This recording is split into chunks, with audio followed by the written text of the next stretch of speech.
It's being reported in the National Post that Olivia Chow, now mayor of Toronto, Canada's largest city, received help from two pro-Beijing organizations to win the election. Okay, this brings up a lot of questions because one of these groups allegedly had a Chinese police station inside of it. Those are bad by all accounts.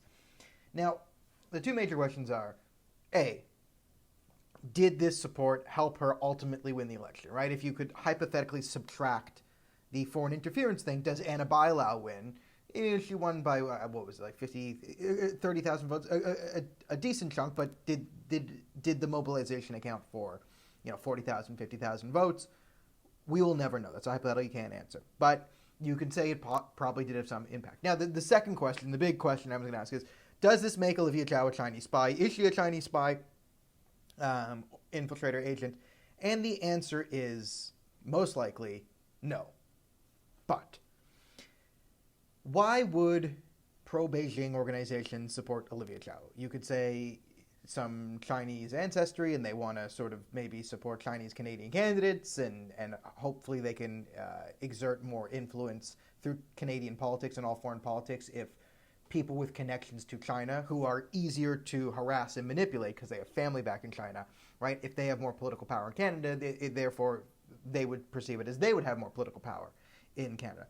It's probably an element of it because the CCP is known to harass Canadian-Chinese distance. So having, more influence in Canadian politics makes it easier for them to harass more Canadian citizens. Bad thing. Now, why would they want Olivia Chow to be mayor of Toronto? Because she can't negotiate trade deals. This has nothing to do with foreign policy. This is mayor of Toronto, right? This is, municipal issues. Yeah, there might be some schools here and there, but this doesn't really move the needle in the great China versus American geopolitical conflict. But it does expand potentially their influence if they have. I mean, let's be honest. The groups that they're using as proxies, right? We all know about the Confucius Institute and the other ones outlined in the articles. They do wield some influence in our politics by sheer funding and numbers. That represents a significant threat to our society. Foreign groups from outside hostile actors. China's not our friend. We tried. We asked, can we sit with you at lunch? And they said no. They don't have our best interest in mind. They actively have, or they actively, I think, perceive the undermining the West is in their own self-interest. So we got to address this. So why are people like Olivia Chow helpful? And why would you support Olivia Chow?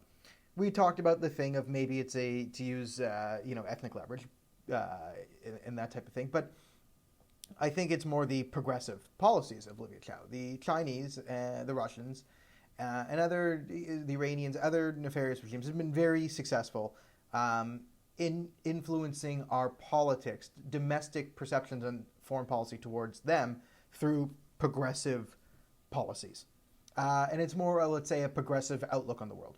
So this is why you see, progressive Asian American activism is not focused around the fact that Harvard just got hit with a massive discrimination scandal and East Asians are being heavily discriminated against in our society at places that really matter, like higher education, right? If you have to get 250 points higher in your SAT, I know it's America, but there's similar Canadian movements. If you have to perform, right, if here's the average level, right, you could say, oh, white people have to be here, but it's like Asians have to be up here to be considered average, and then you scale by groups. This really hurts. A lot of Asian kids should have been getting into much better schools or denied from programs and opportunities because of their race.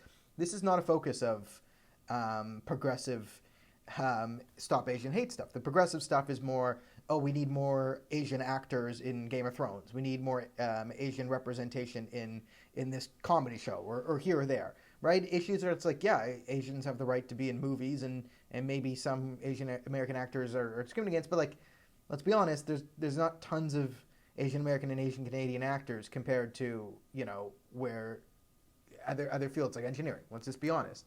And it's not that there aren't any. I mean, I know Chinese Canadian comedians there, but, they're disproportionately underrepresented. This is an issue that the progressive Stop Asian Hate will yell at because it undermines, right, our society.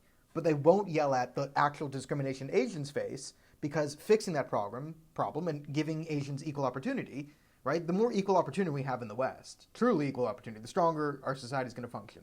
The closer to a free meritocracy we have, the better, right? But the CCP aligned groups don't want that. So you have Olivia Chow, who is a very progressive, ideological, whatever you want to call her. And when things happen, these people are easy to threaten with racism. Olivia Chow's staff, will be easy to bully with your racist, sexist, anti-gay into influencing her into what the CCP wants. And same with the Russians, same with the Iranians, same with all the other, hostile, well-motivated state actors, non-state, Khalistani, whatever you want to call it. So this is why you would have the CCP actively getting involved to push progressive politicians, because if there's shooting on the streets we just saw, or the stabbing on the subway, her first response is maybe we need more social workers everywhere, right? A complete inability to diagnose the problem and offer a legitimate solution. Just pie in the sky, well, maybe if we had more feelings or this other social constructivist nonsense, we can push forward to utopia. So Olivia Chow, probably not a Chinese spy, but a useful idiot to the CCP.